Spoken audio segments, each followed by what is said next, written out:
So now I'll hand over to Graham, who is our guru for this morning, this first half at least. Thanks very much. Thank you, Martin. Hi, everybody. I'm under strict instructions to talk loud enough and check the technology at this end. For the next 45 minutes to 50 minutes, we have 3 presentations. They've been pre-recorded, the speakers have sent through some really interesting videos. So if there's any hitches, that's my fault, not theirs. And what we're going to do is, first of all, we're going to listen to Jason Anderson. I'll say a little bit more about Jason to introduce him in a moment, who takes a broad view of decentering and talks about ideas for thinking through decentering and worrying about decentering at the global scale. The second presentation will be by Laurent Ahishakiye. I apologize, Laurent, and you'll correct me later. We'll be looking at decentering in a particular context, and that's in Rwanda. So we'll go from the global to a national context. And then subsequently, the third presentation will be Harsha Chavan, looking at a decentering initiative in a more local context in Mumbai in India. So we're going to focus in the scale.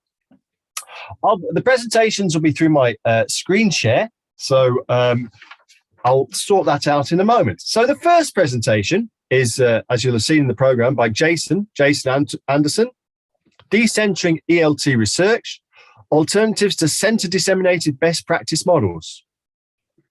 So in this talk, Jason's going to have a look at the paradox of how to avoid importing notions of best practice from Anglophone centers of ELT that may be unsuitable in specific contexts worldwide.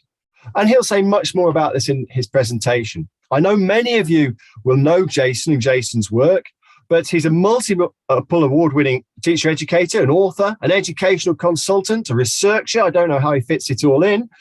He's supported teachers in over 30 countries worldwide, pre-service, at an in-service level. He's worked with national ministries of education and organizations including UNICEF. He's currently got an affiliation with the University of Warwick. After we've played the 3 presentations through, Jason and Laurent and Harsha will appear live on the screen and we'll recycle some of the ideas and discuss any commonalities there. If while you're watching, you have your own comments for the chat bar, feel free to put chat comments in and I'll try and feed them back later. Okay, so without too much further ado, here we go. I'm going to share my screen.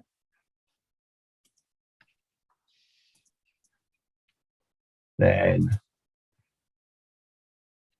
I'm going to play Jason's presentation. It's over to Jason.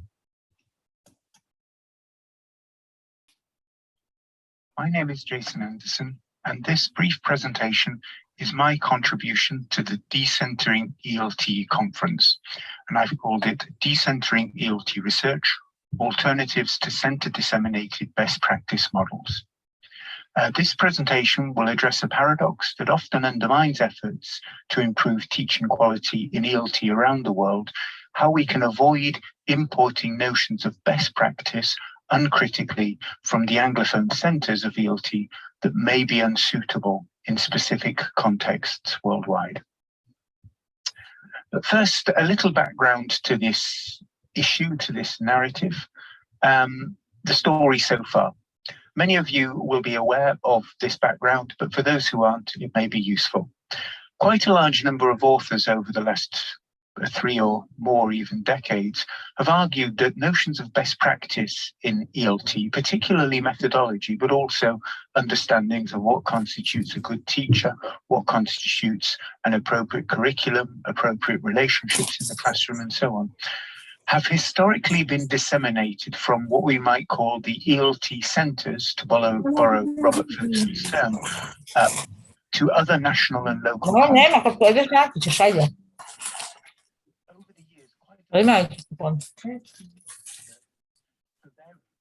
Sorry, folks, could I just ask you to make sure your own microphones are turned off?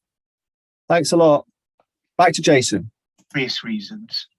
these attempts often have little positive impact and sometimes have negative impact. And the reasons for this include things like differences in classroom logistics, such as class size, social cultural factors, including, for example, beliefs of teachers in a specific community concerning what may be appropriate practice, curricular constraints, the difference between the mainstream curricula that many teachers around the world have to work to, where they're not able to be in control of it or to negotiate this very much with their learners, versus the opportunity for needs-oriented curricula that you often get in tertiary education and private school contexts that are much more common in Anglophone centres, and so on, and financial factors as well could be considered. But whilst I don't want to go too much into the background of these issues, I'd like to ask what alternatives exist to such approaches and how can we develop them appropriately and effectively? Well, to my mind, there seem to be two aspects to this challenge. The first one is how we can build a knowledge base of locally appropriate good practice specific to our context of interest. And I'm focusing, I suppose, in this talk more on slightly larger scale understandings of context rather than simply my classroom or my school, including educational systems that may be at district level or at either a national level, in the case of many small countries, such as maybe Malawi, or in countries where education is typically devolved to state level or province level, such as in China or India, to look at how within these educational systems, there is sufficient investment, a significant number of stakeholders to facilitate, potentially, a coordinated research effort. And the second question that I'd like to kind of consider as well is how we can do this in a way that strengthens the research community itself, building collaborative professionalism, both from a top-down and bottom-up perspective at the same time.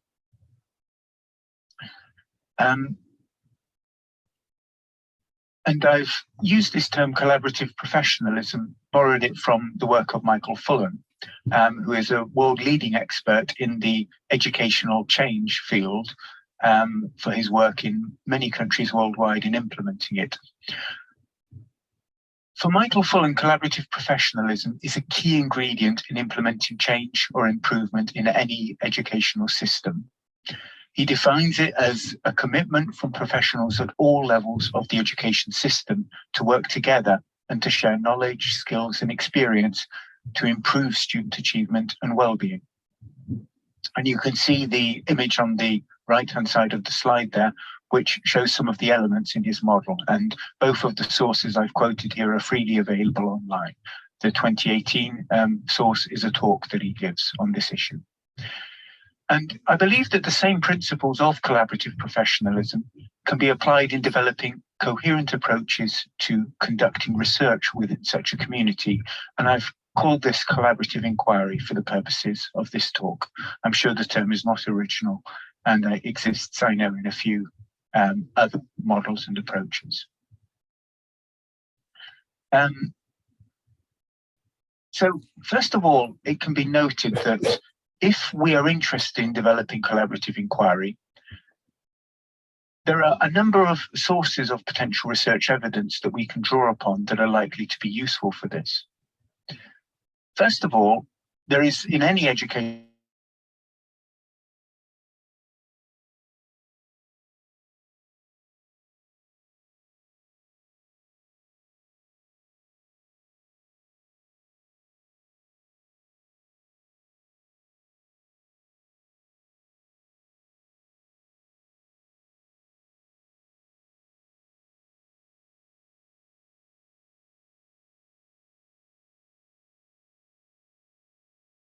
I think, have we lost Graham?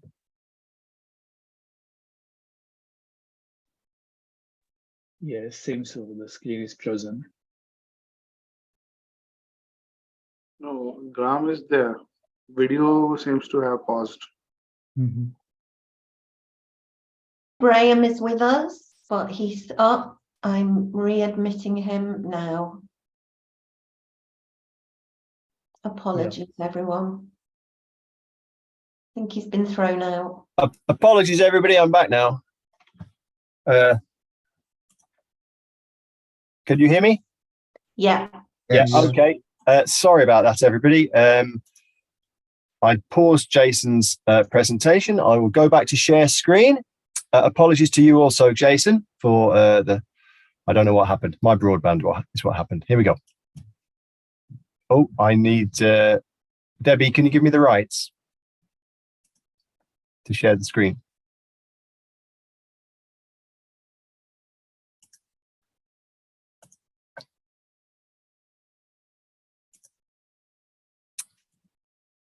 Here we go. We'll just pick up where we left off.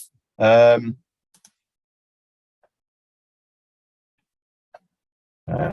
with Jason. Here we go.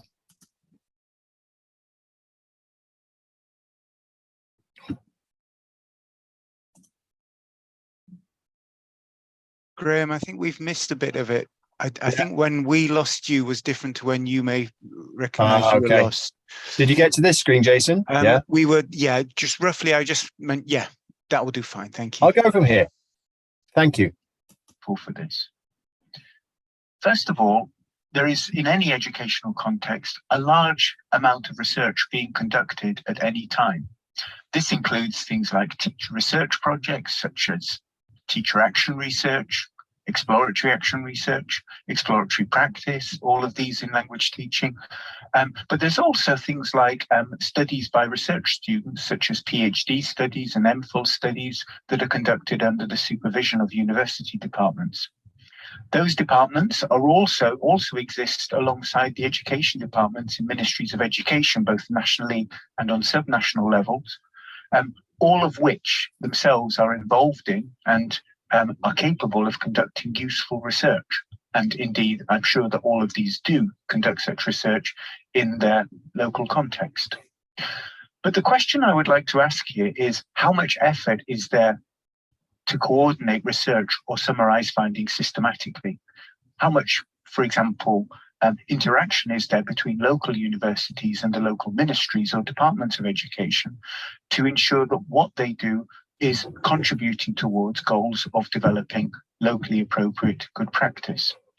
And I would suggest that sometimes there isn't much such coordination.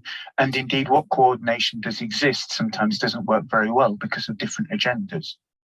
And it can be argued, I think fairly straightforwardly, that by bringing these agendas together and recognizing that universities do have an important role to play, that these two sources can work together more appropriately. I'd like to provide a simple example of one attempt to coordinate research findings that actually produces some really useful evidence for teachers about locally appropriate good practice. And it is this very simple example, but a powerful one, by Gita Dorairajan, conducted in 2017. And this article is available online if you look at the references. Gita summarizes in this the findings of 19 studies, mainly unpublished PhD studies conducted in her university or other universities in India, on the question of L1 use in English classrooms and what impact it has on the learning process. And by simply bringing together 19 PhD studies, Gita finds very clear positive impact of L1 use in the classroom, which I think is interesting and important. But she also notes that when brought together, the findings of different studies can be used to suggest a range of paths that teachers, material producers, and curriculum designers and policymakers can tread upon, i.e. can draw upon, to develop their own practice and to develop understandings of good uses of the L1 in the classroom. So this example is just one simple example of how one university-based researcher drew upon a larger number of sources of evidence to understand more about how locally developed research can help to coordinate understandings of appropriate good practice.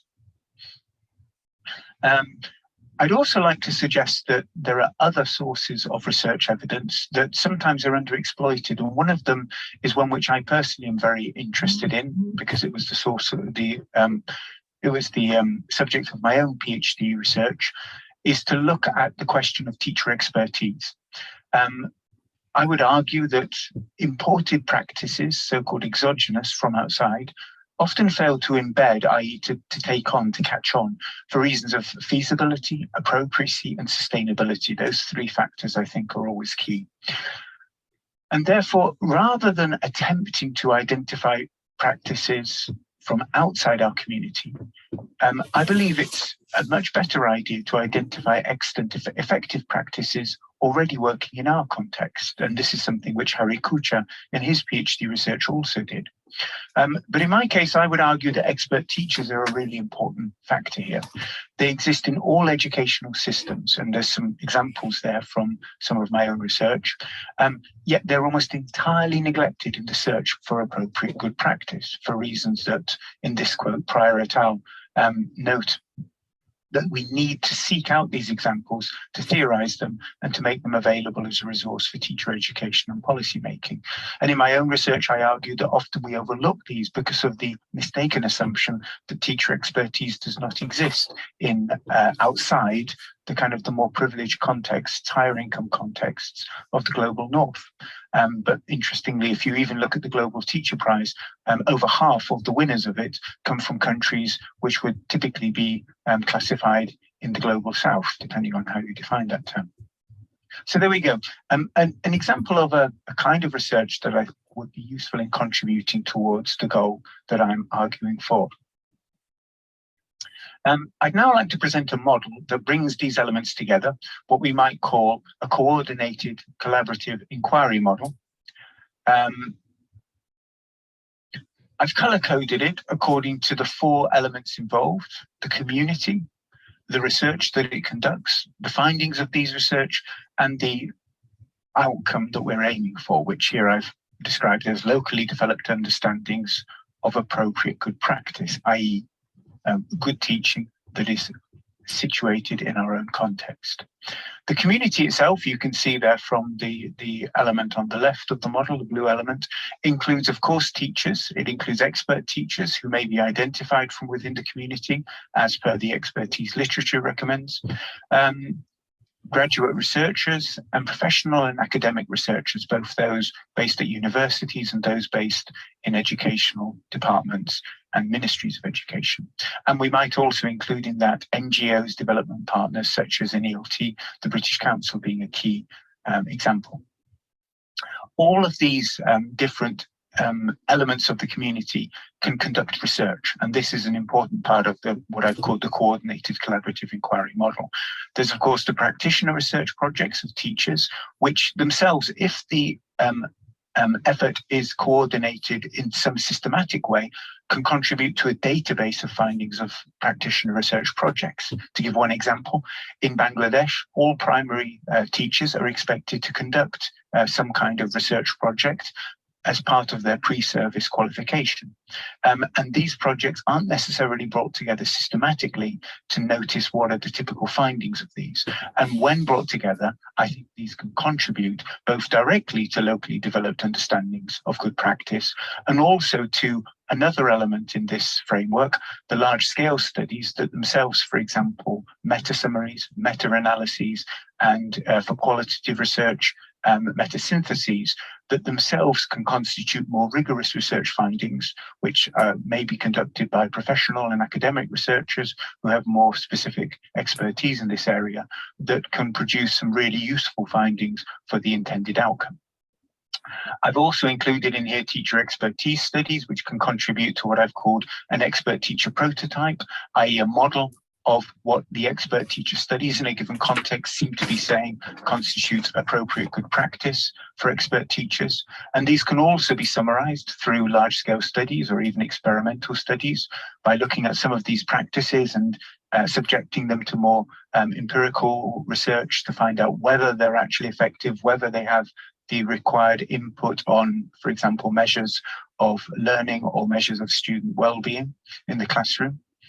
I've also included here the supervised graduate studies that I mentioned earlier, which themselves could contribute to a database that could be linked to the other databases, and also could, of course, contribute to the large-scale studies themselves. These large-scale studies can include things like critical experimental studies of exogenous research findings of interest. For example, if we in our education community want to ask whether an interesting finding of a piece of research conducted somewhere else, whether that also applies to our context, I think it's important that we check that it does by conducting such critical experimental studies. And if so, these can then contribute both directly, either as rigorous research findings, or to larger scale studies, larger scale experimental studies or meta-analyses that themselves can also contribute to locally developed understandings of good practice. When brought together, I would argue that all of these research practices themselves can help us to develop a vision of what is appropriate good practice. But I would also like to argue that by coordinating research together in this way, we strengthen not only the research community itself and its ability to produce useful findings, but also strengthen it through the professional development of the people involved. So we all know that teachers benefit from conducting action research. Well, the same is true about researchers working in professional institutions and members of the ministry. Within a collaborative professionalism model, all of these elements need to work together in order to achieve the outcome of interest. So there we go. There is the model that I'm proposing for this conference. I hope you found it useful and interesting, and I'll be able to answer any questions a little bit later in the next stage of it. Thank you. Thank you so much, Jason. Thank you for that. Really, really interesting. We will talk in more detail about your ideas alongside the other two presentations in about 20 minutes, half an hour. But things that came up for me, the idea of the recognition of expert teachers and their knowledge. You talked a lot about the global north and the global south and the relationship between the two. Also, the idea of the links between research and expertise, teacher expertise, before presenting a model of coordinated collaborative inquiry. And I really like the end part of it, locally developed understandings of appropriate good practice. So we'll come back to that shortly. So thank you very, very much for that. Okay, everybody, we're moving to our second presentation, which is by Laurent Ahishakiye. And if I just conjure it onto my screen, in readiness, where are we?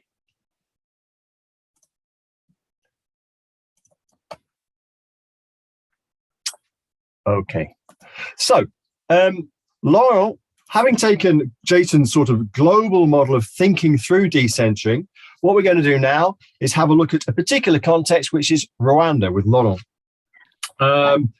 He examines in this talk communities of practice and how different communities of practice came together on a 10-month project, which was in association with Hornby.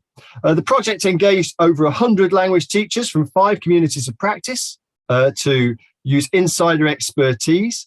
And what seems to be really interesting, what you'll find is how these communities of practice came together, how the project was made sustainable, issues to do with leadership, and so on and so forth. Laurent, as you would guess, is from Rwanda. He's been teaching English in Rwanda at high school and tertiary level since 2009. And Laurent was a Hornby Scholar in 2018-19. He's currently pursuing a PhD in ELT in applied linguistics at the University of Warwick, and he's very interested in researching the role of TAs in decentering ELT in Africa.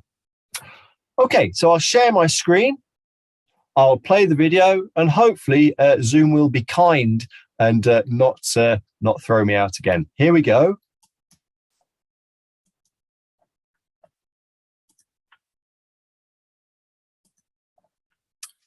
So, decentering ELT, communities of practice, successes and challenges in Rwanda.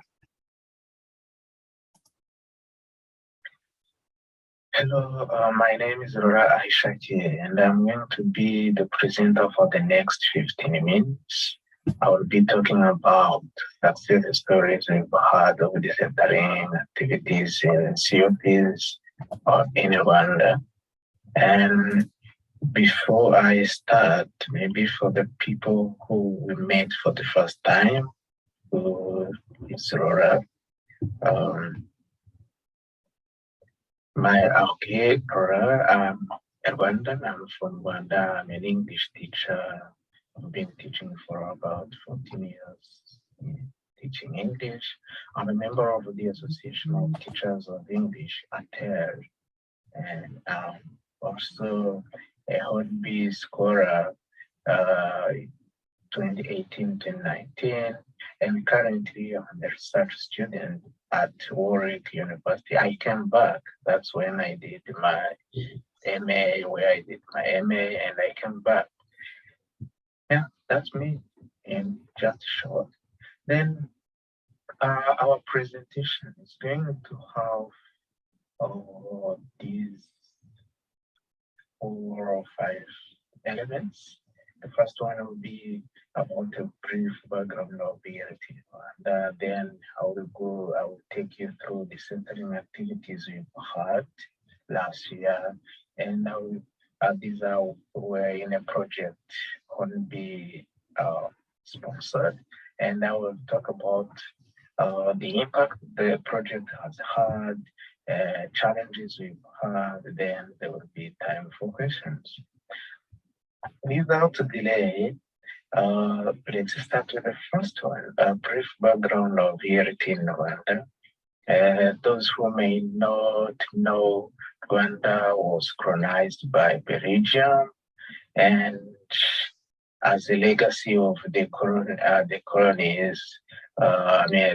colonialism, the language that was used in education was French over 100 years, over essentially, and English is quite recent because it was introduced after the 1994 genocide against Tutsi, 1995, Thank you. a few schools. But Sorry, folks, just me again. Could I just remind people to switch their own mics off? Thanks a lot. the government decided to make English as a medium of instruction in 2008 until now at all levels.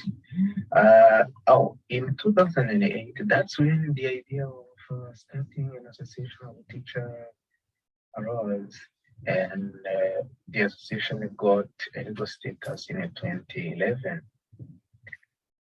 All right. Now, let's go to the main part of this.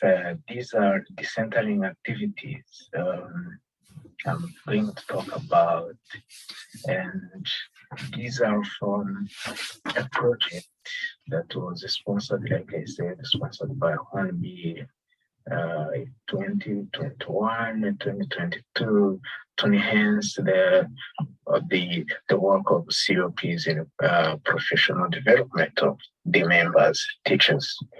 The entire project was conceived and was implemented by COP members. 5 of 11 COPs participated with around 100 members, and the project lasted for 10 months, and it was made up of 4 phases. If I may take you through phase one was all about preparations and readiness. It was about 3 months, and we had mentors, COP leaders, project committee members who are working together to make sure they are ready to implement the project. And then in phase 2 of this project, the phase 2 was like a first round of workshops, but actually the phase was made of the 3 activities, the 3 main activities within 3 months. Activity 1 was a 1-day workshop. Activity 2, classroom observation and feedback. And then activity 3 was reflection. In activity 1, In a one-day workshop, teachers met. They had presenters. They had organized themselves and chose topics of their choice and had a selected number of teachers who volunteered to present, to share them their expertise.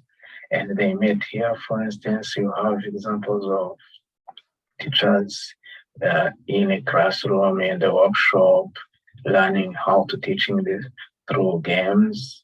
In the second picture, you can see teachers in the groups discussing about an activity. And overall, the whole workshop, the whole one-day workshop was made up of 3 presentations conducted by 3 presenters.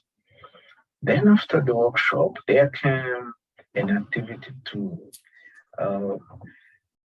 peer observation and giving feedback.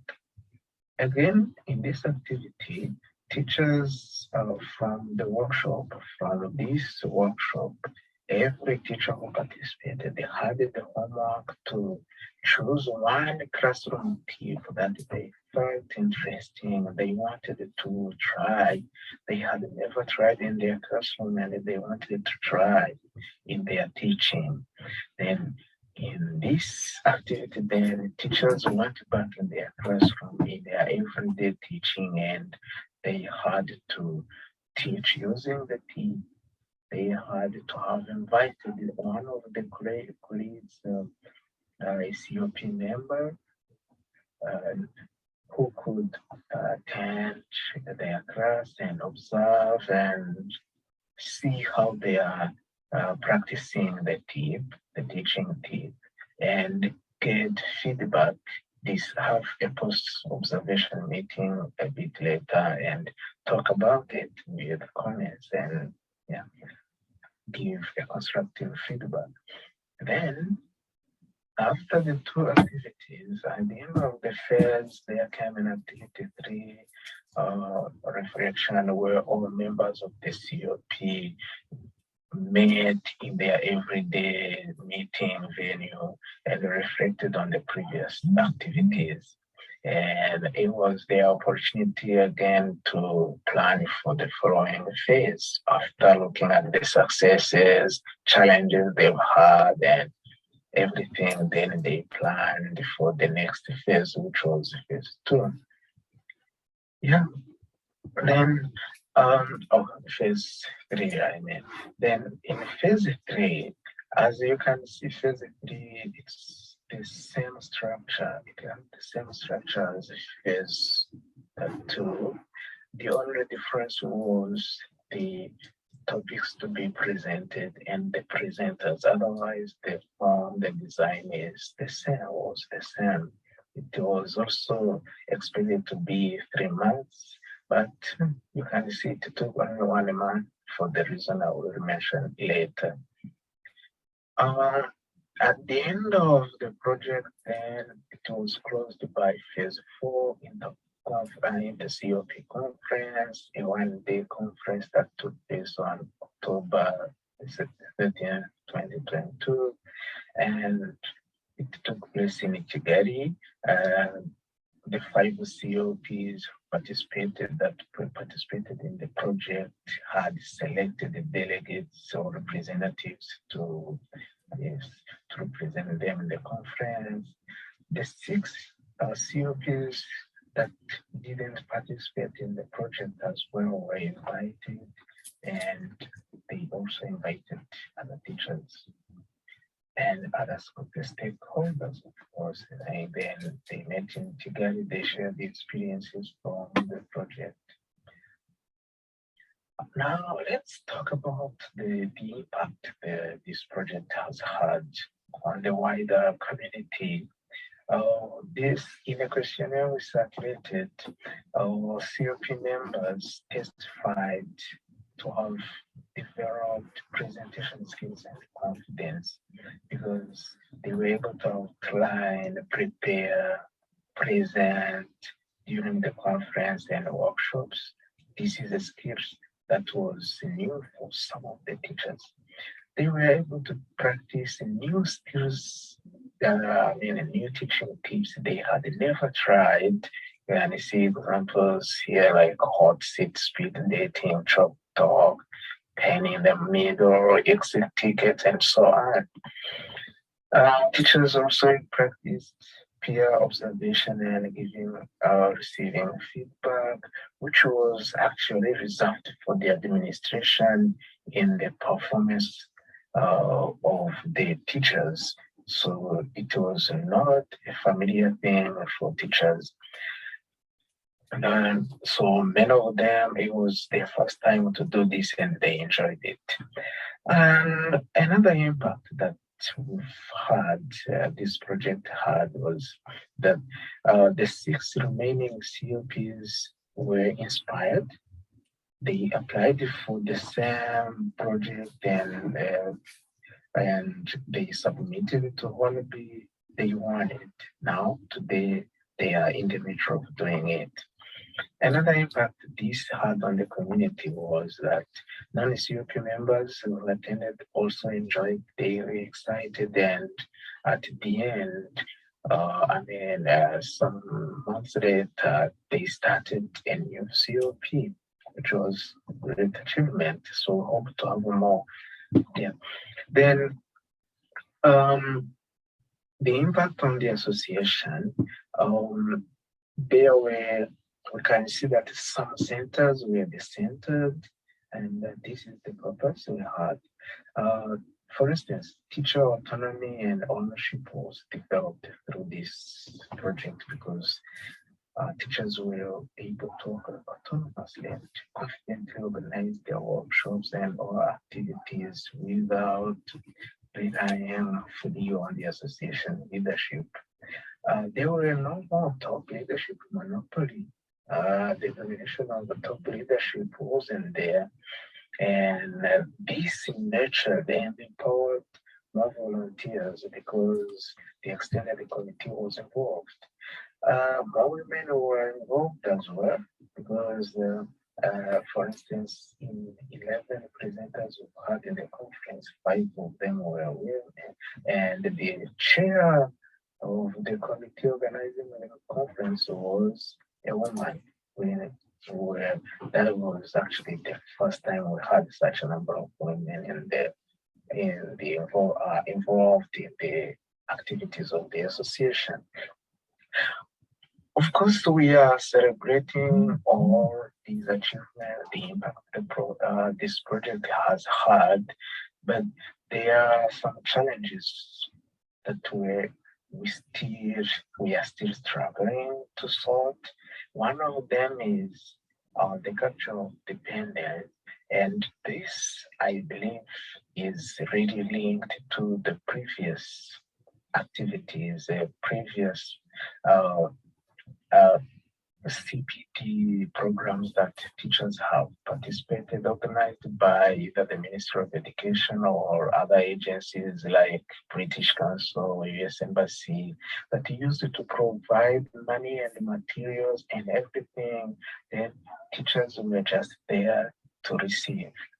Today, the association is requiring them to participate and sacrifice their time and sometimes their money, which doesn't make some of the teachers happy.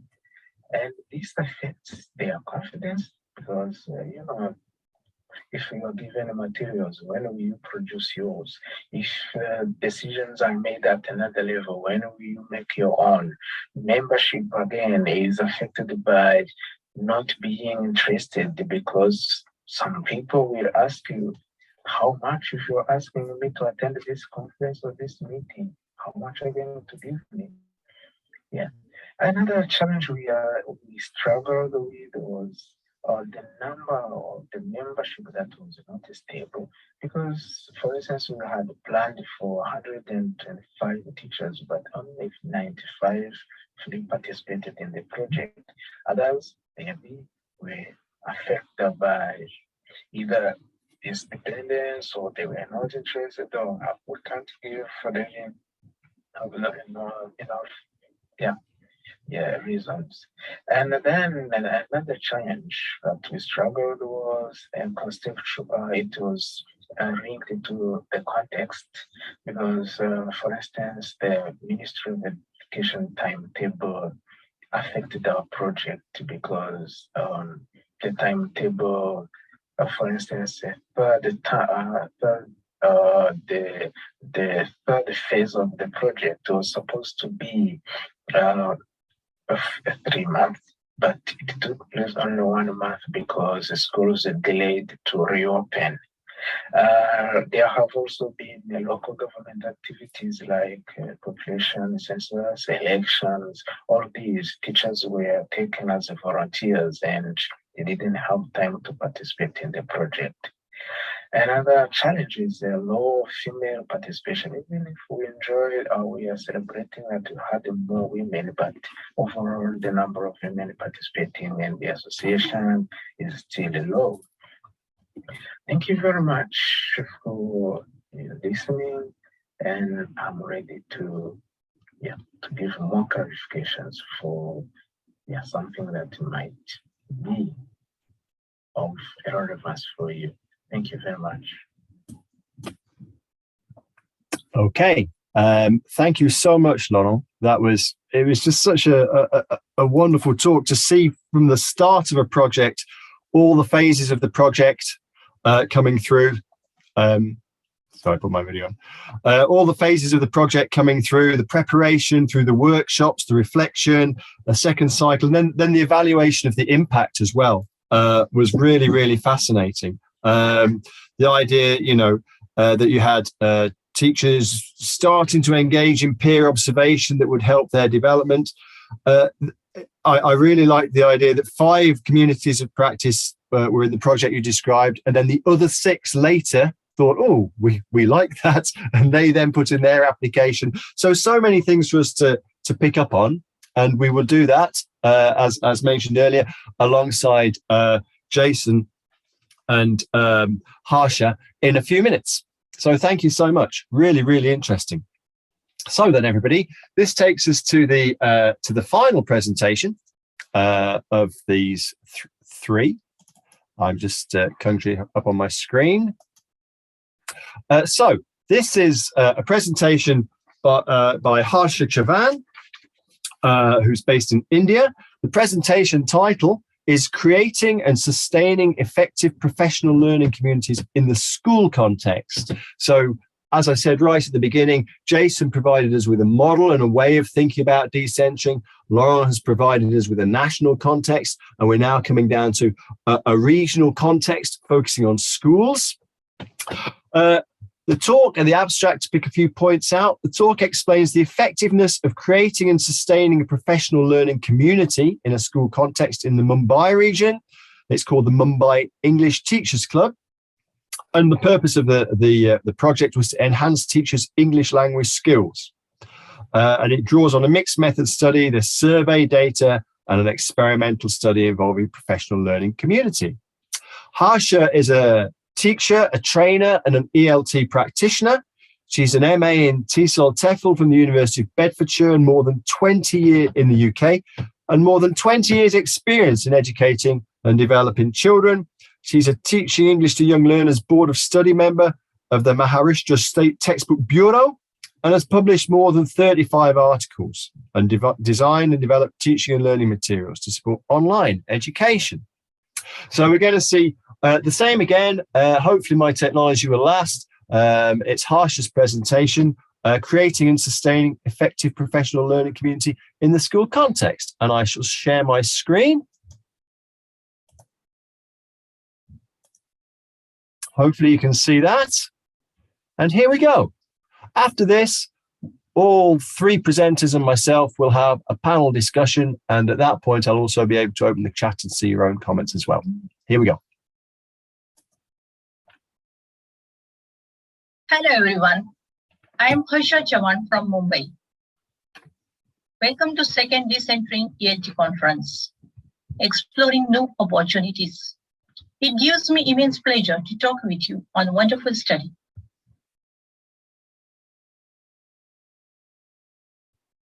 Do you any guesses? Which is best? What about the pictures? Of course, though one can give best in all, but the teamwork always gives ultimate success. Such teams builds community. In education, the term professional learning community PLC has been widely used in education for teacher development and student achievement, where various groups assemble to work together for a variety of reasons. These groups often include teachers' educational groups, student support groups, innovative groups of educators, subject area groups, educational administrative groups, or open learning community. Today, I'm presenting the study of one of the finest PLCs, known as Mumbai English Teachers Club, as Sustainable Effective PLC. Effectiveness doesn't stand for teachers, students, ELT practitioner, content developer, project designer, innovator, researcher, media user, resource centers, training provider, school, administrator, evaluator, global knowledge exchanger, textbook bureaus to create and sustain the learning of METC's professional platform. The collective efforts of the teachers using PLC's varieties of activities to be judged in its measurable outcomes, impact, students' achievements, and value-added performance. Let's go to the why this study has been done. The purpose behind this study are based on pre-study survey data and need analysis of those surveys. It shows ongoing development of schools to establish, develop, and revisit a common meaning and purpose in education. Create high model of professional development, career opportunities, finding solutions for schools' English language skills development using the PLC's platform.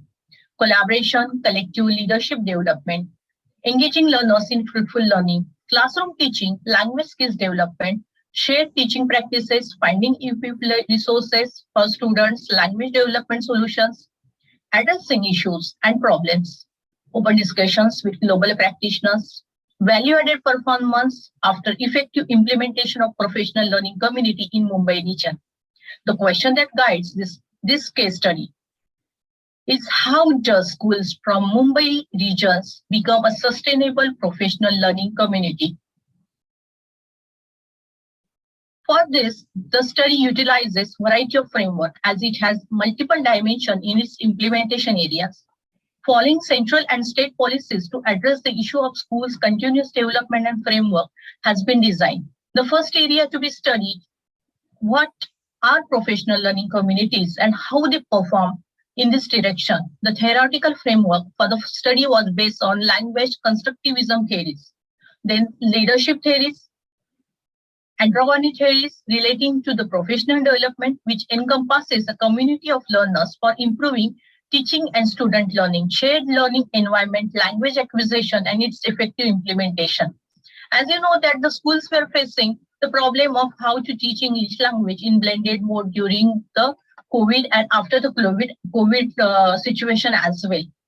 How to create and utilize existing resources for language development. So the study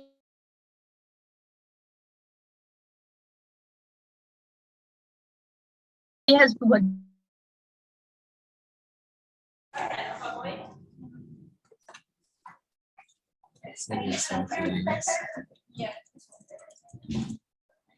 Hi again.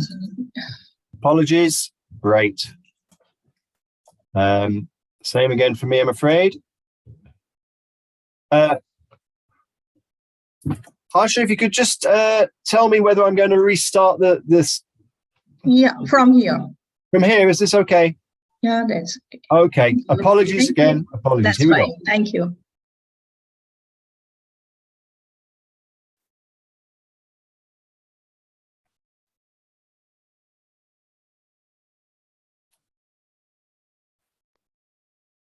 Sorry, everybody.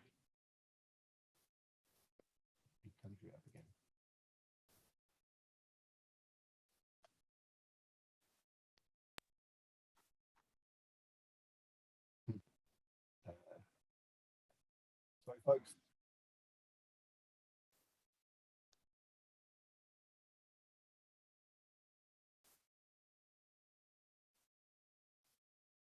classroom practices in classroom context. How to help teachers to teach English as language, not the subject. How to widen the professional development opportunities.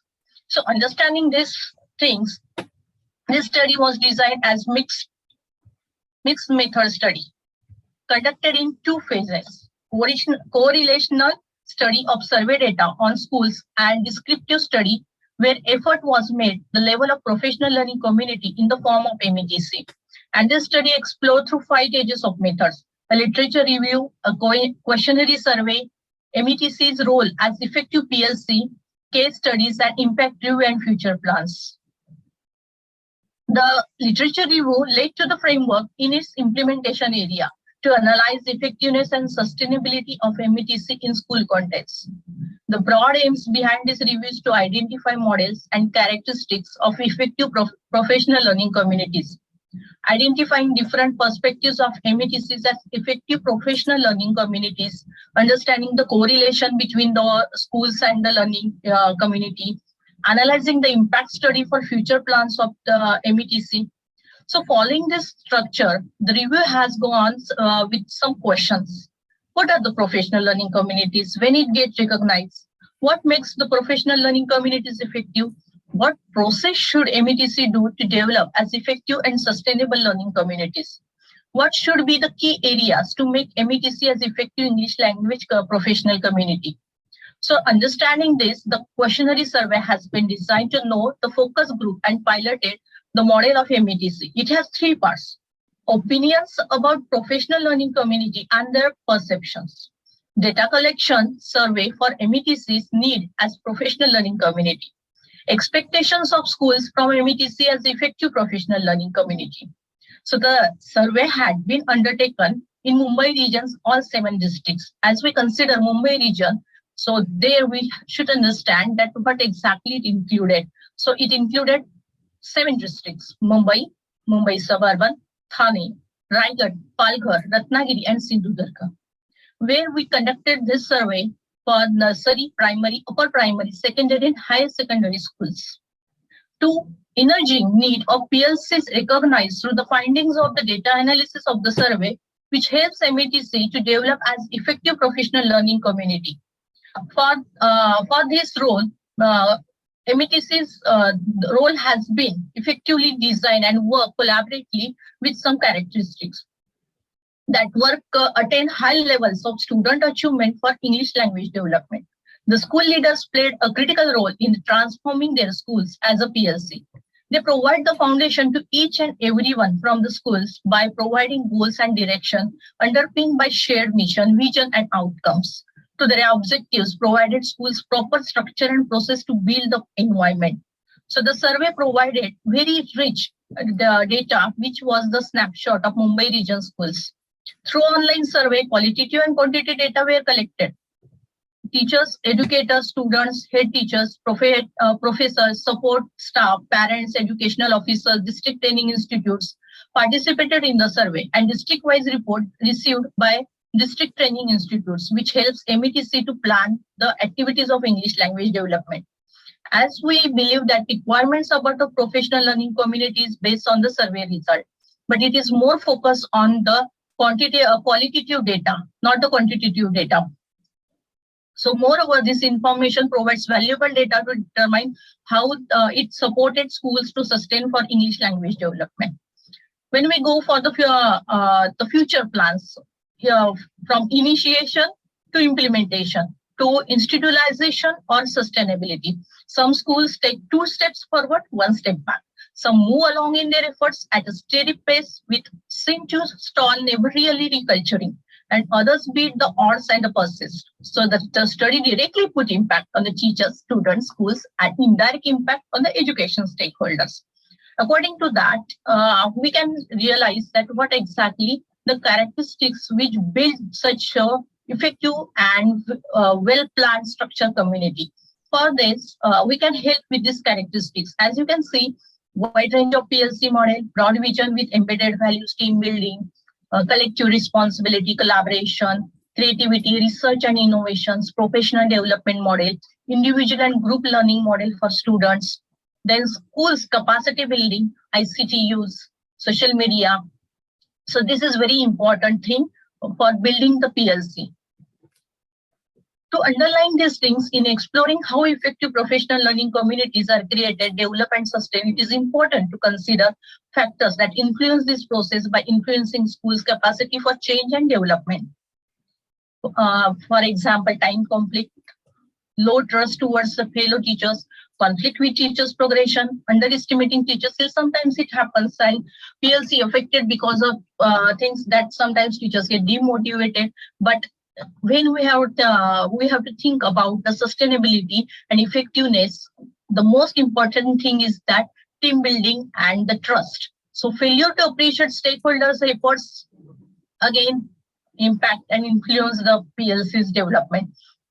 Metropolitan to tribal journey, traditional mindset, resistance to change, phobia of technology, and these all things METC overcome with the continuous support, then various types of events, programs, educational, extracurriculars, national, international levels, stakeholders' responsibility, support, and also providing ample opportunity for the professional development and the learning for the students and the school sustainability. So what we can think that what METC did differently? You can see the quotes that never doubt that a small group of combined thoughtful people can change the world. So this quote by Margaret Mead is very important. The second one, that school improvement happen when a school developing a professional learning community. This one is also important for the development of the METC. So what exactly METC did differently? So this will show you that METC is not only the name now, it has become a global icon. It has developed globally. Teachers enrich their knowledge and skillful performance in the job setting. Variety of activities and programs imparted that learning in their classroom teaching. We can see the phases that teachers, students, schools, stakeholders, educators, researchers, innovators learned a lot of things from the METC. Teachers started sharing their best practices, classroom teaching ideas, exchange programs at global level, participated in research work, conducted innovations, learned use of ICT in classroom teaching for English language skills, trained for ICT courses and content creation. Develop e-content for classroom teaching and Diksha app for English subject, become member of open learning platforms, learn how to use online and offline resources for language teaching, design own websites, apps and blogs for textbook related language, enrichment activities using social media as most powerful medium of instruction and language teaching sources. It all goes in a blended mode, online and offline, and still it is continuously going on. And we can see the updated version of the teachers because of the support of the METC's PLC.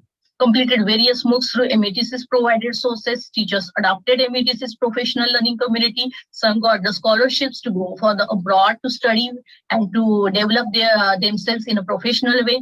Apart from the teachers could develop their interpersonal collaboration, creative skills. The inspired focus of student development teachers. The most important aspect of case study is students' voice, which is center of impact review. PLC practices give students very important tool, which was learning at their own pace. They can learn flexibly and continuously on various areas of their interest in language development, participated in various writing, speaking competitions, language quiz sessions, brainstorming activities, create minds in language of races, language games, webinars on subject areas, exam preparation, interpersonal, international language tests, ICT use supported students to use English in day-to-day life and out of the classroom, virtual tools and language exchange programs with other countries benefited for upscaling their ability to learn English language skills. MOOCs, they also completed small courses or MOOCs to get certified improve quality of education and help students to sustain in schools with curriculum and expand their learning boundaries worldwide. So they ensured students to learning by making those ongoing process and proving other means to professional growth that often lack in traditional setting. So this is very important that When we think of the formal administrative leadership in the schools seem to have progressed from incident to epidemic. METC's activities changes. PLC strengthen school leadership, influence school sustainability in positive manner. METC's activities of these schools were mainly related to communication, collaboration, bridging the gap, improving school vision, transition towards new organization in powerful mode, class observation, scaffolding teachers and students, organized responsibility of other staff in language acquisition, opening English labs in schools and conducting various programs for English language development. METC's prepared schools to achieve high quality of student learning through authentic pedagogy for all types of students, inspire the teachers to inspire students and systematic change. So all these factors help parents, guardians understand the value of out-of-the-box thinking, world behind the textbook variety of ways of language acquisition, taking responsibility of their children development, rapport building among the schools, and PLC supportive connection among the schools. So when we think about all these things, the most important thing is that knowledge, changes, policies, plans, success stories, upcoming events, how to become support for schools is very important. So how we can see here that how METC impacted on school students and teachers. So here we can see the snapshot that how METC is spread worldwide. It performs as one of the strongest PLC for entire schools from the states and its multidimensional plans. So in future, in innovation and research area, teachers will get more benefits from METC's platform. More engaging and mindful activities will support students to develop in their interest area with extracurricular activities. School will get more opportunity with certified leadership and management programs. It will prove best support system as a PLC. So in the last way, I would like to say that the key message for schools emerging from this case study will now be clear and inspiration. Essentially, we suggest that all actual and potential members of PLC, heads, teachers, students, heads of department, educators, other support staff and governors should seriously consider adopting the PLC approach and the methodology proposed as above. So the complementary message for the external support agencies and all the stakeholders that they should involve in leadership development in that and should consider the implications of these findings for their own work in supporting people in school as they seek to promote and sustain a PLC. So if you, at the end, if you have any questions and concerns, or would you like to say some or give some more comments, feel free to do this. Thank you for joining us today.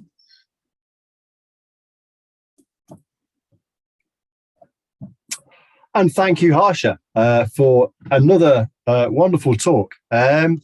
Things we'll come back to some of these in our panel discussion, but apart from the little line at the bottom of the screen, phobia of technology, which mine is increasingly developing. What was fascinating was the number of stakeholders that you touched on there, the number of stakeholders, and also this idea that projects have to be led and yet voices have to come up from the bottom, and there's all these things all these potential tensions that really came through. And I really loved your phrase also when you said METC was not only a name anymore, it was a thing. It was out there. That was just such a lovely phrase. So that was great. Okay, so thank you again to all three presenters, Jason, Laurent and Harsha, because I mean I learned an awful lot. So really great initiatives. What we have now, and I think you can see on your screens, is the four of us, Jason, Laurent, and Harsha, and myself, and it's kind of over to our panelists. And I'm gonna throw this open to you. What struck me watching the three presentations was the different ways in which decentering was dealt with or conceptualized. Jason had mentioned the global north and the global south. Laurent, you mentioned kind of decentering within Rwanda and how, things might be bottom up rather than top down. And similarly, Harsh, you mentioned all these issues of stakeholders and leadership. So I'm just going to throw it open to you. How do you see decentering? is it a matter of scale? Is it local? Is it global? Have you got any further comments to make about that as an opener? Jason, I'm going to pick on you. I wanted Harsha or Laurent to go Harsha and first. Laurent, feel free to jump in. Don't always come through me all the time. Jason. Harsha, you go first. Yeah, I can see you want to say something. Oh, thank you, Jason. Oh, it was wonderful time, and thank you Onbi and I need for this wonderful secondary decentering conference. So here, I would like to mention that when we think about the PLC, so the most important concern is about the collaboration and the team building. So allocating the responsibilities and giving the opportunity to everyone to handle the roles and team building, trust is very important, which I already mentioned in my presentation. So that's really works effectively. And another one thing is that conducting variety of activities, which led you to do the decentering in when I'm working as in a language perspective. So the language always from the local to the global. But when we have to bring the global language in the local levels, then we have lots of challenges. And specifically when we are thinking about the Mumbai region, so there we have metropolitan cities and tribal and remote areas. So in that way, if we have to sustain there, or if we have to impart any new knowledge or new concept, new language, new ideas, so that time, the important thing is that giving some ideas, having some plans, working stage-wise and effectively in various areas. So everyone needs in a different way. Their needs are different, their aspirations are different, and they need in a different way. That in that way, we have to work in a team. So collaboration, teamwork, and sustainability goes in giving the roles and responsibility, leadership to everyone. There is no one. So here I mentioned that it is a model. It is a model of the collaboration and team building. So when we think about that, so in that way, the main focus is occupying the English language in a sustainable area, and where we were working in giving the variety of activities at various levels. So activities, yes, Can I just jump in? I found it very interesting, and I'm going to pass the baton to. Going to miss you out entirely, Jason. Go straight to Laurent. You mentioned trust and collaboration as a central element of how of successful projects which involve decentering. Laurent, when you were talking about the different communities of practice coming together, and 5 communities engaged in your projects. I mean, how did trust and collaboration feature in your project? Yeah, you're right. I think you can hear me very well. Okay. COPs, communities of practice, working together, teachers coming together from their initiatives and putting the ideas together. The collaboration was really necessary, and it really worked. And that was the purpose of the project, and that was the purpose of the thing leading to the mission of the association. And the idea of COP is collaborating, working together, because all these ideas, like the whole project I talked about, all the ideas came from teachers sitting together, working together. I can't count how many days and nights we spent talking. And I will say that we didn't want really to involve a lot the leadership of the association, but I remember that I was the only person in the leadership of the association who was in the team. Others were teachers. And working together, putting together ideas, we came up with something that we presented to the leadership of the association, and we came up with a proposal. So I really believe that collaboration worked and necessary. Yeah, thank you. Jason, over to you. Any thoughts, any responses? Yeah, fascinating. No, it's this notion of collaboration. Danny in the chat also mentioned it. Harsha points it out, and Laurent there. These are 2 inspiring examples. Well done, Harsha. Well done, Laurent. really, really interesting examples of how these communities can be so powerful for teachers. And you could perceive that these are kind of in contrast to what I'm arguing for, but they're not. One of the things that strikes me is there's so much interesting work being done. And by work here, I mean work in terms of teacher education and teacher development that also tells us so much about what seems to be working in classrooms in different contexts. And in my rather simplistic view of it, there seems to be things which are common across all contexts for all teachers, even worldwide. And I can give an example.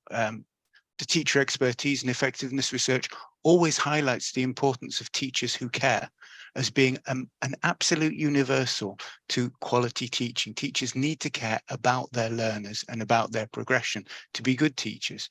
But then the moment you actually start to ask for more specific things, particularly on a methodological level, you find so much diversity. And therefore there's practices that there's aspects of good practice that seems to be universal, aspects that seem to be more local, such as to the specific, what we might call the South Asian contexts, countries that share this same history within South Asia. And also, having worked in Rwanda and in India, you can see also that East Africa has certain features in its educational context and communities, as does many parts of sub-Saharan Africa. And these also have a lot in common with parts of India, partly because of the challenges that they're facing and the level of educational expenditure, which has to be lower. But then obviously you find there are things that are specific to a local community, a specific teacher's school and even classroom. And so to my mind, there's this very obvious scale of universals and locals, and that it's a diminishing one. But the key point being here that until we actually compare and consolidate what we've got, we will never see what things we can understand are universal and local. And by bringing together research on what seems to be effective in, say, Indian classrooms in Maharashtra, or what seems to be effective in Rwandan classrooms, we won't notice what international initiatives, what methodologies, what aspects of best practice don't seem to work in our context for reasons which we also need to investigate. So to my mind, it's the bringing together of the kind of the professional development and the research nexus to look at both commonalities and differences in a systematic way that will help us to understand the extent to which we can't, should or shouldn't scale up many of these small scale initiatives. Sure. Thank you, Jason. Can I just take things one step further? This game, I think it was you, Laurent, who used the phrase, but it also came up in Harsha's talk as well. The mindset of the participants. The mindset of the participants. You didn't say there was resistance to the idea of, to put it in very crude terms, taking control, but there was a certain implication that people had to get used to the idea that new developments could come from themselves rather than come from, the top, whatever that might be. I wonder if you could say how can we, you, everybody, work on this idea that people understand that they are now potentially in projects starting to take control and coming up with the ideas. Laura, I'm going to go to you first on this occasion, because you said in your project that you spent a long time with the participants coming up with the ideas for what they wanted to focus on. How could you talk about the mindset of the participants at that point? How did you convince them, or maybe they didn't need convincing, that it had to come from them? This idea of working on the COPs, it's the idea of the teachers, and it came from them, and all of the ideas were from them. Maybe when I talked about the mindset of some of the participants, because we were expecting 125, we finally got around 100. And what about the others? Actually, we've had the challenge of people having this mindset that I called dependency. But I am not blaming them, but it has really like two factors behind that I would like to mention. Factor number one, it's the factor related to their financial constraints. The teachers in my country, their financials are really not enough. So it's too hard to ask them, or sacrifice some money, go attend a conference, prepare something and share with others somewhere. That is too hard for them. Factor number 2, which is very serious, and I would like to really emphasize on it. It's related to the donors and funders. The previous programs we've had have been programs with a very huge amount of money from big organizations, and they were promising teachers to give them money so that they can attend. Then teachers came, not, I think, to get the skills, but to get the money. So I suggest, and I believe that the way these projects were communicated, messaging them was a problem. They shouldn't be telling teachers that, hey, you are going to get money. Rather, tell them, involve them, engage them in the design and development of the project. I really like the Honeybee projects, Honeybee grant, and the way they are supporting teacher associations. They let them think, they come up with the ideas, then Honeybee tell them, now we can fund this. It's their idea. If I wish all organizations would go this way, I hope it would be successful. Yeah, thank you. Great, thank you, Laurent. So Harsha, in your context, it's the same kind of question about the participants, but you mentioned so many stakeholders, including the students and their parents, and also all those sorts of things. So again, over to you. How did you navigate the kind of the participants in the project themselves and all those other groups who were important in some way? When we think about the mindset, the important factor is that instead of expecting something, we should be more focused on the accepting something. So these two terms are very important. Accept. So when the stakeholders, the parents, the students, means whatever the voice which is necessary for the students and educational development, so they should accept what changes are going on the global level, local level, or on the educational level in various fields. That time they are ready to accept the things and their mindset change. So here we did. We changed the mindset with varieties of the, we can say is a boosters given with the variety of the activities. And important thing is that rewards, appreciation, feedbacks always promote the person to do something in a better way. So that we exactly did. So these things means appreciation, if there are small things for highlighting their work. So throughout our PLC, we highlighted their words, we stated that points, we executed that their work in front at the online level or during the seminars, conferences, during the workshops, and they got awarded with this. So this made them that it is a different way of undertaking any new initiative, taking the innovations or undertaking any new activities at the classroom level, which can really change, and setting the examples with the variety of the global practitioners. So that also makes them to understand the changing the mindset. When we conducted the virtual tours with at the global level, that time teachers realizes that so many differences they have in their curriculum and in other countries. But the one common thing is that teachers are preparing their students and students are responding for the teachers' preparation is important. So when these things goes in this way, and for that the collaboration of the parents, stakeholders, means where I mentioned that practitioner, educationist, the social media undertaker, innovators, and not only that, but the government. Somebody in the comments mentioned that when we think about the system and the systematic, so the system is what? The system is we. So when we think about that, so if we change our mindsets, automatically the system will change, and that's it. Thank you. Great, thank you.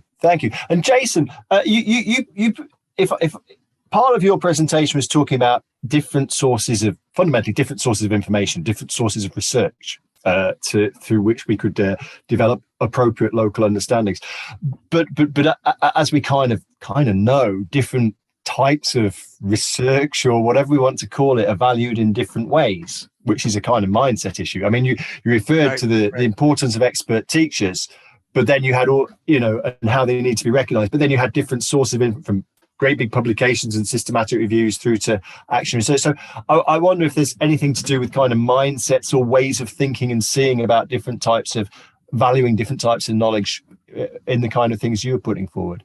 Yes, absolutely. And you can argue that these are kind of completely different approaches to doing research and have different findings.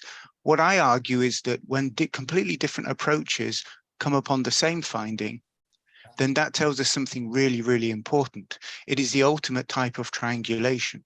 When different bits of research come to the same finding from different perspectives, that, to my mind, tells us about what the world is like beyond our paradigms as researchers. And it's key to understanding what notions of quality are really important. So I would say definitely that these are different perspectives, but I refuse to reject any of them, particularly when we're looking at quality in education, and particularly when we're looking at countries which don't have the same history of doing research, mainly because of financial resources. In doing research onto quality, we need to draw upon all of these sources. And the bottom-up sources are key to this, because every single action research project tells us something really interesting about one teacher, one classroom. Some tell us about much more, but at least they do. And if you bring those together, you can see patterns, and these patterns are useful and important for understanding ways in which we can disrupt this damaging understanding that all good practice or all methodology needs to come from the global north or from international publications in research as well. One of the points I wanted to mention was the fact that there is this imperative to publish in international journals, which that nature of internationalization means that we're trying to look for commonalities across national contexts. And the single most important factor influencing the specificity of good practice, to my mind, is national context, because every single country has its own different agendas, its own different curriculum, its own funding levels, and its own organization of research. So to my mind, it is really important to do both of these things, to look at the small scale projects, but also to bring them together systematically. I noticed that Eric Akembe mentions in the chat about systematic and whether that's a centering initiative. I don't think it is. I'm systematic in my own classroom, and I think we always need to be systematic in our practices to understanding how to do them better. So I don't see that that's necessarily a problem. And I think bringing these ideas together is a key to creating an alternative discourse to the center disseminated one. Thank you, Jason. I'm very aware of the time. I'm just going to touch on one more issue before we have to wrap up. And that's the idea of really and it's been implicit in a lot of what's been said already. To what extent do you think the ideas, the specific ideas in, say, Rwanda or India, or the kind of things you're talking about, Jason, to what extent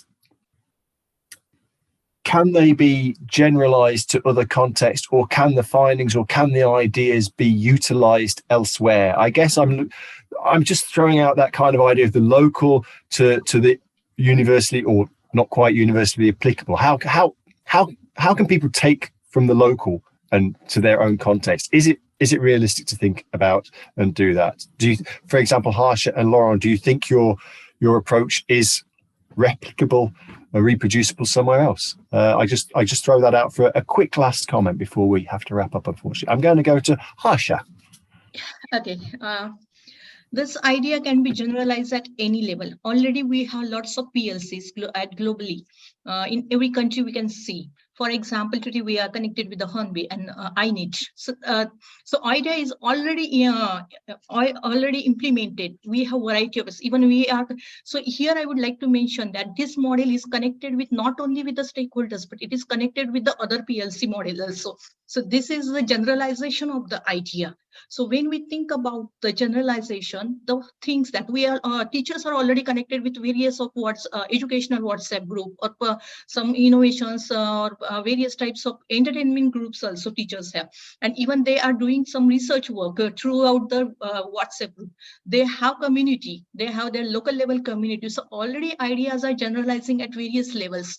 And they are doing some efforts to do something new, or to help or support the other fellow teachers or colleagues to sustain in the education scenario.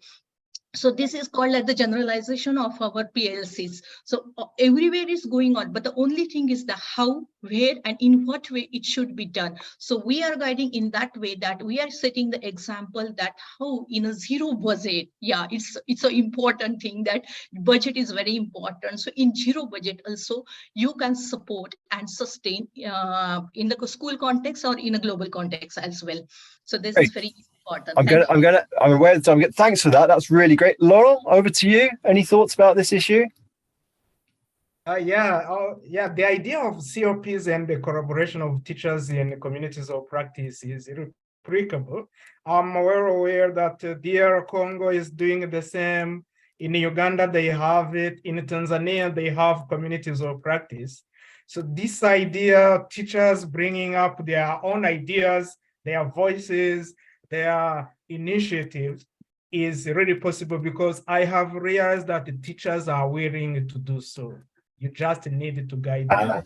That's a lovely conclusion from yourself. And Jason, just a last final comment on this issue.